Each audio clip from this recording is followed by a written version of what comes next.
Chapter first का, जो कि केमिस्ट्री का आपका some basic concepts of chemistry है। सो बेसिकली इसमें हम जानते हैं कि जो 11th लेवल की केमिस्ट्री होती है, जो आगे चल के 12th में हमारा बेस बन जाती है, तो इसे हमें अच्छे से पढ़ना होता है। सो हमारा जो फर्स्ट टॉपिक है वो है आपका some basic concept of chemistry.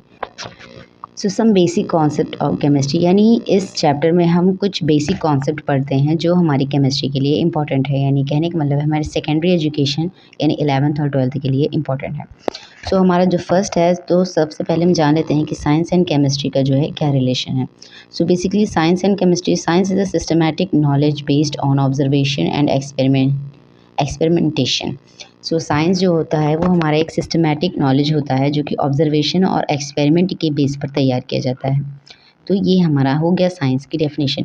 And chemistry क्या होती है? Chemistry is the branch that studied matter, its properties, composition and changes it undergoes.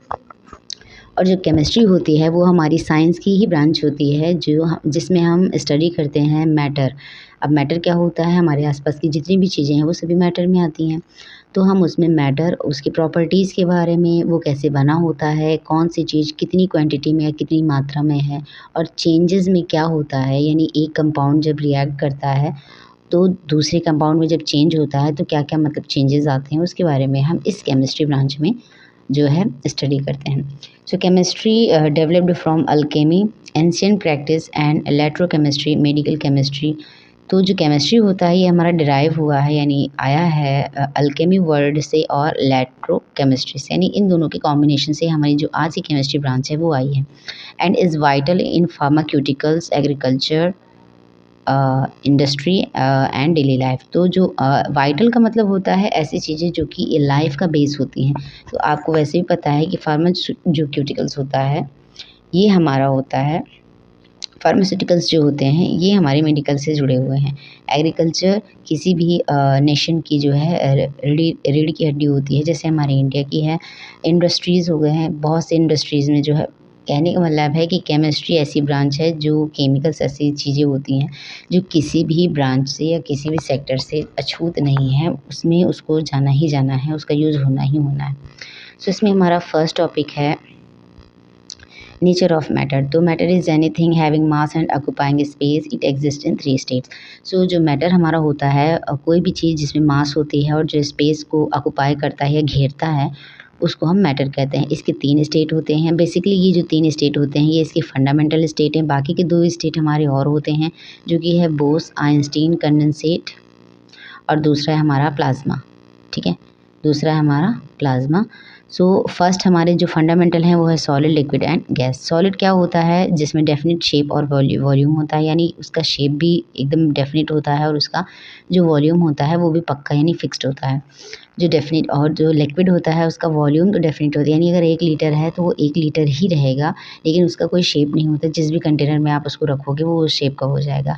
और गैस क्या होता है? ना ही इसका कोई शेप फिक्स होता है, ना ही इसका कोई वॉल्यूम। ये बेसिकली आपने 9th और 10th में अच्छे से पढ़ा होगा। सो इसमें हम देरी ना करते हुए आगे बढ़ते हैं। इसमें जो है हम क्लासिफिकेशन कर लेते हैं। तो जो अगर आप मैटर का क्लासिफिकेशन करेंगे तो ये 2 पार्ट में आ जाता है, प्योर सब्सटेंस और मिक्सचर। बेसिकली जो प्योर सब्सटेंस होते हैं उसमें सब कुछ प्योर होता है, यानी जो भी होता है सब प्योरिटी के साथ होता है। एंड जो मिक्सचर होते हैं वो 2 टाइप के होते हैं, यानी इसका कॉम्पोजिशन आपका डेफिनेट नहीं होता है। तो एक होमोजीनस होता है और हेट्रोजीनस होता है। बेसिकली आपने इसके बारे में भी केमिस्ट्री में जो है 9th और 10th की केमिस्ट्री में पढ़ा होगा। सो एलिमेंट्स क्या होते हैं? जैसे हमारा सोडियम, मैग्नीशियम, ये सब एलिमेंट्स होते हैं, तो एक ही तरीके के एटम से बने होते हैं, तो उसको इसलिए इसको प्योर बोला जाता है। कंपाउंड्स भी जो है प्योरिटी के साथ ही बनते हैं, क्योंकि इनका जो कंपोजिशन होता है वो बिल्कुल डेफिनेट होता है, कौन कितनी मात्रा में होगा वो पक्का होता है। मिक्सचर्स में होमोजीनस और हेट्रोजीनस में अगर बात करते हैं तो जो होमोजीनस होता है वो यूनिफॉर्म होता है, यानी कहने का मतलब है उस कंपाउंड का जितना भी पार्ट होगा वो एक ही जैसा होता है। हेट्रोजीनस में अलग अलग होता है। होमोजीनस के एग्जाम्पल में हम सॉल्ट एंड वाटर का लेते हैं, मिक्सचर लेते हैं, यानी अगर चीनी पानी का या नमक पानी का घोल अगर हम तैयार करते हैं तो उसका हर पार्ट एक ही जैसा होता है, तो उसको हम होमोजीनस बोल देते हैं। और अगर इसी जगह पे हम रेत और पानी का लेते हैं तो हेट्रोजीनस होता है, यानी रेत और पानी क्योंकि मिक्स नहीं होते हैं तो उसका एक पार्ट दूसरी तरह होगा, दूसरा पार्ट दूसरी तरह होगा, तो उसका कॉम्पोजिशन जो होता है वो हमारा डेफिनेट नहीं होता है। इससे हम आगे बढ़ते हैं properties and measurement of matter. तो properties and measurement of matter में अगर आएंगे तो फिजिकल प्रॉपर्टीज़ और केमिकल प्रॉपर्टीज़ होती हैं। इन्हीं फिजिकल और केमिकल प्रॉपर्टीज़ में ही हमारे फिजिकल चेंजेस और केमिकल चेंजेस आते हैं। तो फिजिकल प्रॉपर्टीज़ में हमारा कलर डेंसिटी और मेल्टिंग पॉइंट आता है। डोंट चेंज कंपोजिशन, यानी अगर आप करते हैं जैसे आपका जो आइस होता है, ये अगर पानी बनता है और वाटर बनता है, वाटर से आपका जो है क्या बन जाता है, स्टीम बन जाता है। तो यहाँ पे उसमें फिजिकल प्रॉपर्टीज़ में चेंज हो रही है, उसकी डेंसिटी चेंज हो रही है, उसका मेल्टिंग पॉइंट मतलब अलग अलग हो रहा है, यानी वो अपना स्टेट चेंज कर रहा है, ना कि वाटर अपना जो कॉम्पोजिशन उसका होता है H2O ये चेंज कर रहा है। ठीक है। और केमिकल प्रॉपर्टीज़ में क्या होता है, इसमें आपकी जो केमिकल चेंजेस में जो चेंज होता है वो कंपाउंड ही बदल जाता है। यानी अगर आप बर्फ़ की यहाँ रिएक्शन किसी और से करा दें तो जो आपका तीसरा कंपाउंड होगा वो उन दोनों से अलग होगा। सो बेसिकली हमारा जो है केमिकल चेंजेस में अगर आप कोई ए और बी मिलके रिएक्शन कराते हो तो आपका ए भी जो बनेगा वो ए और बी से बहुत अलग होगा, तो वो हमारा केमिकल चेंज होता है। बेसिकली इसमें हमारा जो केमिकल कॉम्पोजिशन होता है वो पूरी तरीके से चेंज हो जाता है। अब हम बात करते हैं लॉ ऑफ केमिकल कॉम्पोजिशन की। तो जो लॉ ऑफ केमिकल कॉम्पोजिशन होता है वो आपका बहुत सारे हमारे जो है इसमें रूल्स आ जाते हैं।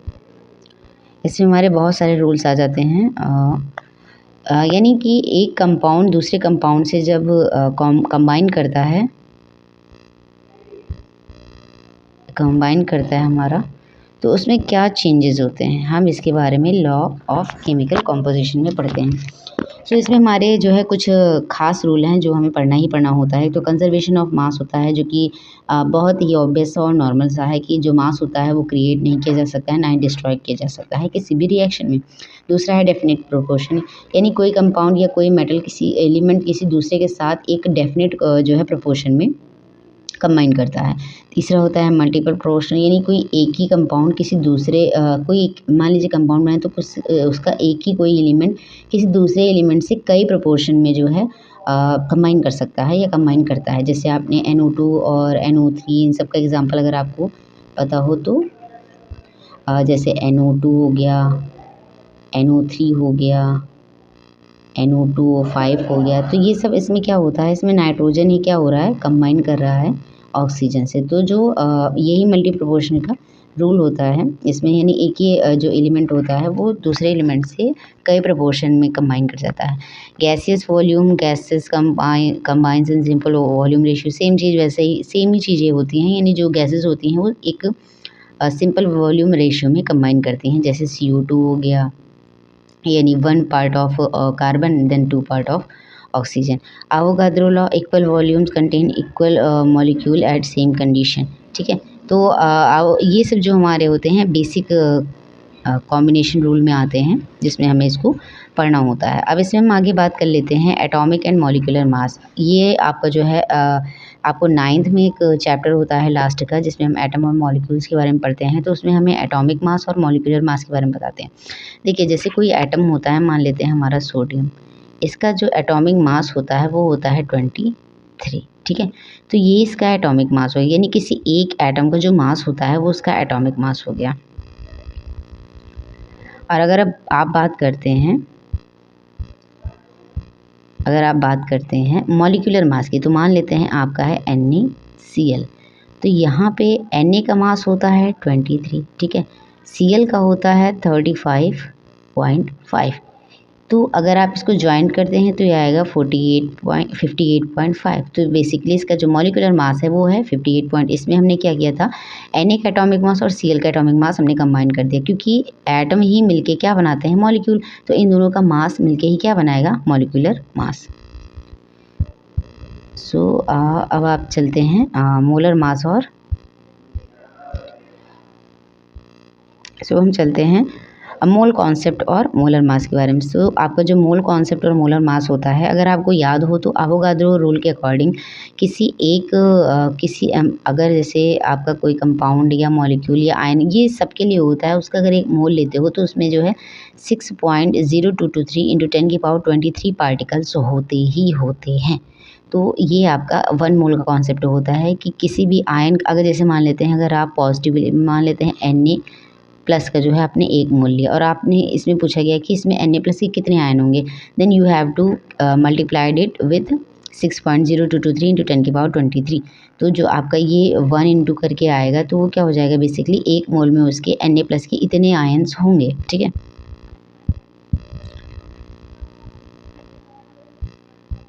अब हम बात कर लेते हैं मोलर मास। देखिए मोलर मास और मॉलिक्यूलर मास बेसिकली आप सेम ही तरीके से निकालते हो।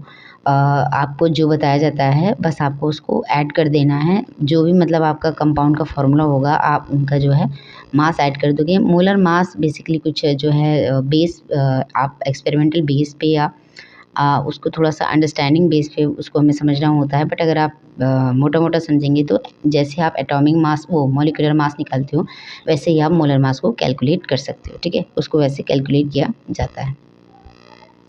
अब ऐसे हम जान लेते हैं परसेंटेज कॉम्पोजिशन के बारे में। परसेंटेज कॉम्पोजिशन का जो है कुछ फार्मूले होते हैं जिसमें हमारा मास परसेंटेज आता है।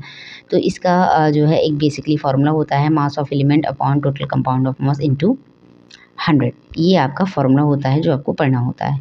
एम्पेरिकल एंड मॉलिक्यूलर फार्मूला ये भी ऐसे ही तैयार होते हैं। बेसिकली ये आपको सिर्फ समझना होता है कि आप अंदाज़ा लगाते हो कि जो हमारा कंपाउंड है उसका फार्मूला क्या हो सकता है। तो इसके लिए एक आपको अच्छा खासा जो है नीड होगा समझने के लिए, जिसमें आपको ऑलमोस्ट आधे घंटे लगने ही लगने हैं। तो अगर आप चाहेंगे तो इसके लिए मैं अलग से वीडियो बना सकती हूँ, बट बेसिकली ये समझिए कि ये हमारा इतना कुछ खास इंपॉर्टेंट नहीं होता है। बस हमारा एनालिसिस कैसा है, हम कैसा सोच सकते हैं, हमारी थिंकिंग क्या है, उसके बेस पे हमारा होता है। नाउ जो हमारा नेक्स्ट टॉपिक है वो है स्टाइक्योमेट्री। अब हम समझ लेते हैं स्टाइक्योमेट्री क्या होता है। सो बेसिकली जो स्टाइकोमेट्री होता है studies quantity relationship in reactions balance equation ensure mass conservation limiting reagent determines maximum product yield concentration measures. Basically जो हमारा स्टाइकोमेट्री होता है ये क्वांटिटी एनालिसिस होता है, रिलेशनशिप्स होता है जो कि इन सभी चीज़ों को जो है कवर करता है। अब आपको आगे चल के स्टाइकोमेट्री कोफिशिएंट मिलेगा, बहुत सी चीज़ें मिलेंगी जो स्टाइकोमेट्री से रिलेटेड होंगी। तो ये हमारा क्या होता है, इसमें हम एक ब्रांच होती है केमिस्ट्री की जिसमें हम स्टडी करते हैं कि रिएक्शंस के बीच जो है क्या रिलेशन होता है, बैलेंस्ड इक्वेशन में मास कंजर्वेशन कैसे लगता है, लिमिटिंग रिएजेंट कैसे जो है डिटरमाइन करते हैं कि हमें कितना जो प्रोडक्ट है वो मिल सकता है, और कंसंट्रेशन के जो मेजर्स होते हैं उनका क्या। अब जो हमारा नेक्स्ट टॉपिक है वो है मोलैरिटी। सो बेसिकली मोलैरिटी बहुत ही सिंपल फार्मूला होता है number of moles in solute upon litre. यानी अगर 1 लीटर सॉल्यूशन में किसी सॉल्यूट के जितने भी मोल्स डिज़ोल्व होते हैं वो उसकी मोलैरिटी होती है। ठीक है, इसके लिए आप चाहे तो फार्मूले कुछ मतलब आप न्यूमेरिकल्स इसके लगाइए। आप बेसिकली इस फार्मूले को पुट कीजिए, यानी 1 लीटर सॉल्यूशन में जितने भी मोल्स होते हैं उसकी मोलैरिटी होते हैं। अगर मान लीजिए आपको दिया गया है 5 लीटर जो है वाटर में आपके 50 ग्राम जो है NaCl घुला हुआ है, तो बस आप 50 ग्राम बाई इसका जो NaCl का मॉलिक्यूलर मास होता है वो रखिए एंड अपॉन लीटर सॉल्यूशन का जो आया है वो रखिए, देन आपका जो आएगा वो मोलैरिटी आपकी हो जाएगी। अगर आप इसके न्यूमेरिकल चाहते हैं तो वो भी आपको प्रोवाइड किए जा सकते हैं, बट आपको क्योंकि ये जस्ट रिविजन है सो आप जस्ट इसका फॉर्मूला ही समझिए। इसका जो है नेक्स्ट आपका है मोलैरिटी। मोलैरिटी भी मोलैरिटी के ही सेम होती है, बस इसमें हम क्या लेते हैं, सॉल्वेंट को लेते हैं।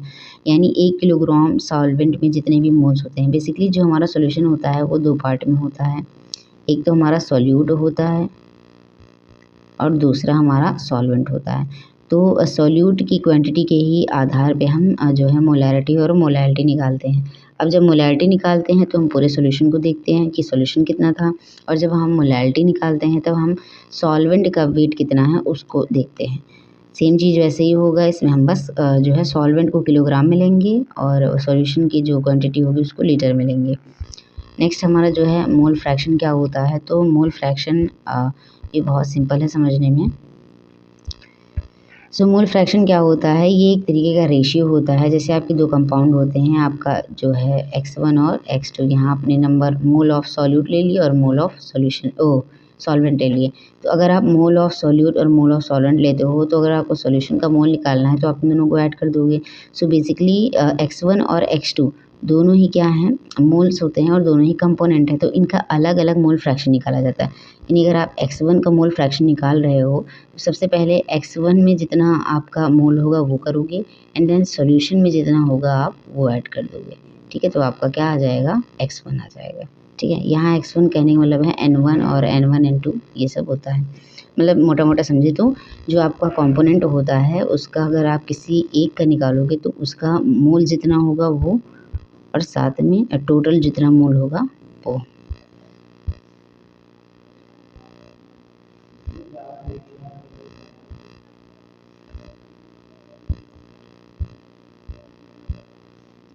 अब इसे समझ लेते हैं कुछ जो है ये हमारा की पॉइंट है, आप इसको चाहे तो पढ़ सकते हैं एंड देन इसी के साथ आपका जो है ये चैप्टर फिनिश हो जाता है। Thank you for watching.